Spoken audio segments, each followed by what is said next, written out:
Você sabia que depois de uma traição, existe uma pergunta que costuma ecoar na cabeça tanto de quem foi alvo da traição, como também de quem traiu? Essa pergunta diz assim: será que o problema estava no nosso relacionamento? E ela é inevitável, e o modo como a gente responde a ela muda completamente o rumo da recuperação dessa relação. Porque se essa pergunta for feita com culpa, ela destrói.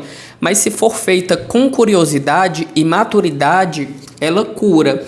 Então, o que esse capítulo do livro Superando a Infidelidade propõe é exatamente isso: entender o que acontecia dentro e ao redor do relacionamento antes da traição, para que o casal consiga enxergar o que precisa mudar, sem buscar justificativa, sem buscar culpado, mas buscando consciência. Então hoje eu quero conduzir essa reflexão passo a passo, e o convite que eu faço é que você não assista esse vídeo apenas para entender o outro, assista para entender o que aconteceu com o relacionamento de vocês, porque ninguém reconstrói um vínculo que não entende, certo? Então vamos lá. Vou pedir que você pegue papel e caneta e que preste bastante atenção. A gente vai fazer uma espécie de mapa emocional do que estava acontecendo antes da infidelidade. E esse mapa não é sobre reviver a dor, é sobre transformar o que era confusão em clareza. Então, primeiro, a gente precisa estabelecer um ponto de partida, que é: o fato de o relacionamento ter problemas não causa traição. Vou repetir. O fato de um relacionamento ter problemas não causa traição, porque a infidelidade é uma escolha. Só que um relacionamento vulnerável cria um terreno mais propício para que essa escolha aconteça. E é por isso que o foco aqui não é em quem errou, mas em como o casal chegou ao ponto de se afastar tanto que a infidelidade se tornou uma resposta equivocada, mas se tornou uma resposta para um desconforto que já existia. Então a gente vai começar revisando como estava o relacionamento antes da infidelidade. E a primeira área que a gente precisa olhar é como vocês lidavam com os conflitos. Então vou pedir para você pensar com calma agora. Quando havia um problema, como vocês resolviam? Com conversa ou com silêncio? Com paciência ou com raiva? E principalmente, o que acontecia depois de uma briga? Vocês conseguiam conversar e se entender? Ou o que chamavam de reconciliação era apenas o intervalo entre uma discussão e outra? Então isso é muito importante, você tentar relembrar o que acontecia nesses episódios. Porque muitos casais acreditam que o problema está justamente nas brigas, mas o verdadeiro problema está no padrão das brigas, porque há casais que vivem em tensão constante, discutem por qualquer motivo, falam alto, se ofendem, e há outros que vivem o extremo oposto, não brigam nunca, mas também não falam sobre o que incomoda. E nesses dois casos o resultado é o mesmo: desconexão entre o casal. Certo? Então, o casal que briga demais cansa, e já o casal que não briga nunca sufoca, porque o silêncio também é um tipo de barulho, é um barulho interno que vai corroendo por dentro. Então, se você está me ouvindo, eu quero que você pense qual era o padrão do relacionamento de vocês. Vocês conseguiam discutir e resolver, ou apenas discutiam e se esgotavam? Vocês conseguiam falar de sentimentos ou só trocavam acusações? Vocês pediam desculpas ou esperavam o tempo passar até fingir que estava tudo bem? Então isso é importante porque mostra o nível de regulação emocional da relação. Casais que conseguem brigar e depois se reconciliar de forma genuína criam um vínculo mais resiliente. Mas casais que acumulam frustração sem fechar os ciclos criam mágoa, distância, ressentimento. E onde há ressentimento, a conexão emocional se enfraquece, certo? Um segundo ponto, esse é um primeiro ponto. Um segundo ponto é entender quais eram as fontes de conflito. Então, mapeou quais eram os padrões que vocês tinham nesses episódios de conflito. Agora a gente precisa entender quais eram as fontes, porque todo relacionamento tem áreas sensíveis. Dinheiro, rotina, filhos, tempo juntos, sexualidade, vida social. Mas quais eram as suas?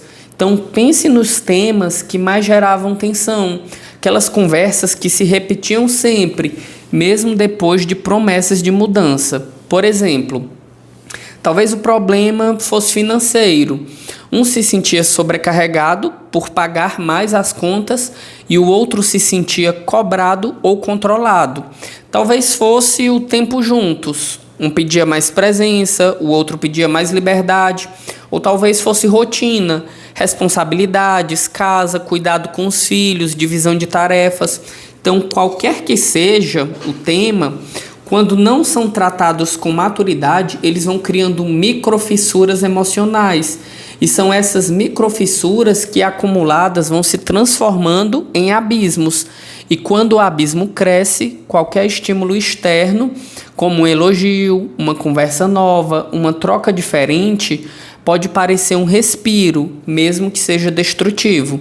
Então, por isso, o segundo exercício é você escrever aí no papel quais eram os temas que mais desgastavam o meu relacionamento antes da traição. E para cada tema, se pergunte como a gente lidava com isso. Era com diálogo, era com defesa, era com indiferença. Porque o problema não é o conflito em si. O problema é quando o conflito deixa de ensinar e passa só a ferir. Então esse é um segundo ponto. Um terceiro ponto é o nível de conexão emocional que o casal mantinha. E aqui eu quero te fazer uma pergunta direta. Nos meses que antecederam a infidelidade, vocês ainda se olhavam nos olhos? Vocês ainda se tocavam com carinho? Ainda riam juntos? Ou já estavam apenas funcionando no piloto automático, cuidando de obrigações, mantendo as aparências, mas sem sentir presença real? Porque a desconexão emocional é um dos sinais mais perigosos dentro de uma relação. Ela não é barulhenta, ela não grita, ela não briga, não exige, não avisa. Ela apenas vai esvaziando. E quando o vínculo emocional se esvazia, a relação vira apenas convivência. Então pensa, havia tempo de qualidade entre vocês?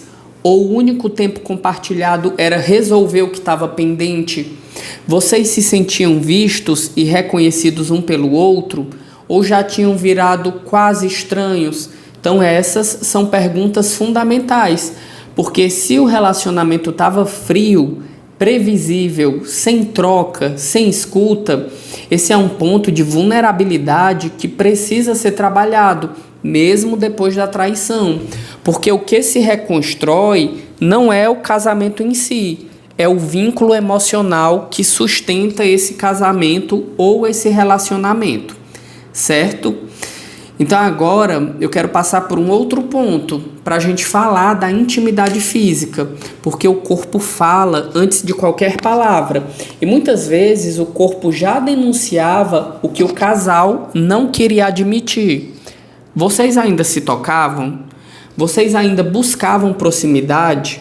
Esse contato era natural ou já vinha com tensão, rejeição, obrigação? Porque a sexualidade de um casal é o reflexo da dinâmica emocional. Então não é sobre frequência, é sobre qualidade. Casais emocionalmente conectados transformam o toque em expressão de cuidado, mas casais desconectados transformam o toque em moeda de troca ou em silêncio corporal. Então, se o contato físico começou a rarear, se os gestos de carinho sumiram e se a relação sexual virou rotina ou desapareceu, isso também faz parte do cenário de vulnerabilidade. E não é só sobre sexo, é sobre o que o toque representa: vínculo, desejo, presença, certo? Então vou pedir que reflitam sobre isso também. Agora a gente vai para um ponto que é mais sutil, mas também é fundamental: os papéis dentro da relação. Quem fazia o quê? quem tomava as decisões, quem se sentia sobrecarregado, quem sentia que nunca era ouvido, porque todo relacionamento tem acordos, sejam explícitos ou implícitos. E quando esses acordos deixam de ser equilibrados, começa a nascer ressentimento. Então, talvez um de vocês se sentisse sempre no papel de provedor ou provedora, enquanto o outro sentia falta de atenção. Ou talvez um estivesse se doando demais emocionalmente e o outro já estivesse distante há muito tempo. Então são esses desequilíbrios, eles não aparecem de um dia para o outro, mas eles vão minando a relação aos poucos.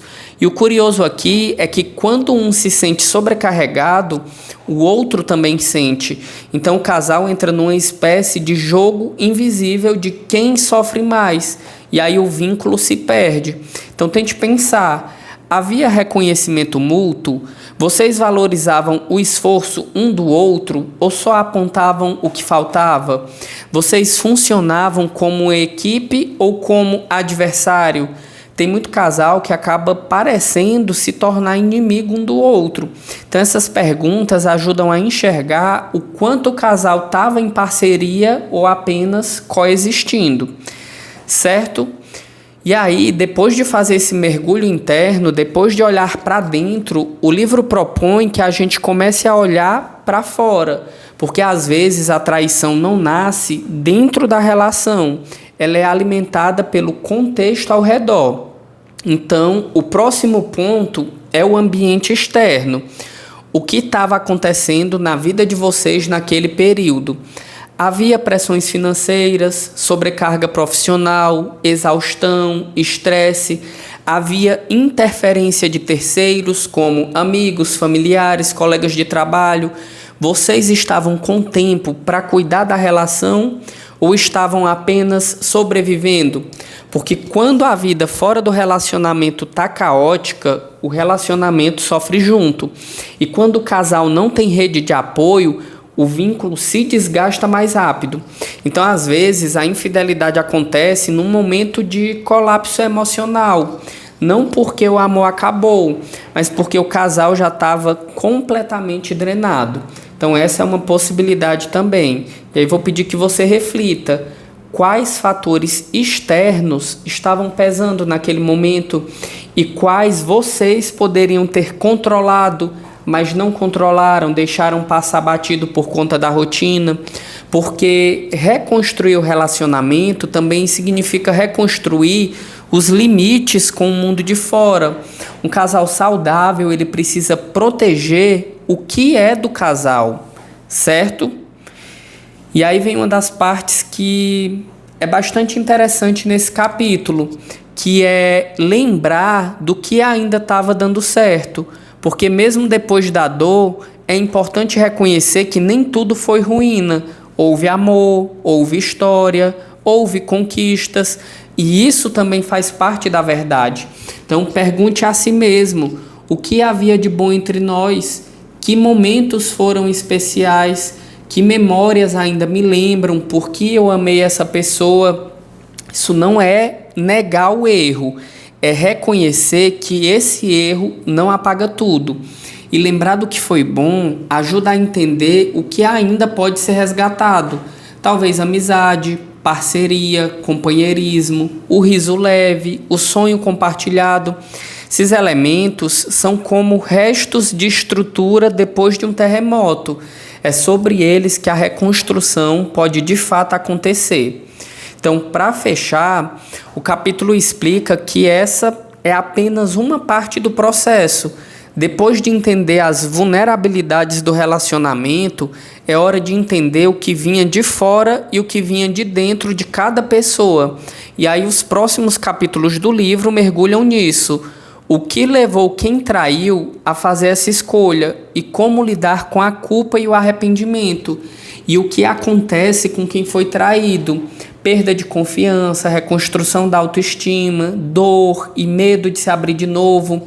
Mas nada disso pode ser feito sem o que você fez agora, que é olhar para o relacionamento com honestidade. Então, para a gente mergulhar nesses próximos passos, preciso que você faça primeiro esse mergulho no momento atual, olhando para o que estava acontecendo no relacionamento. Porque no fim das contas, essa pergunta que a gente fez no início, será que o problema estava no relacionamento?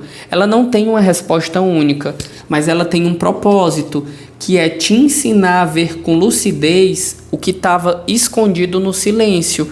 E é esse olhar lúcido que separa o casal que se destrói do casal que amadurece.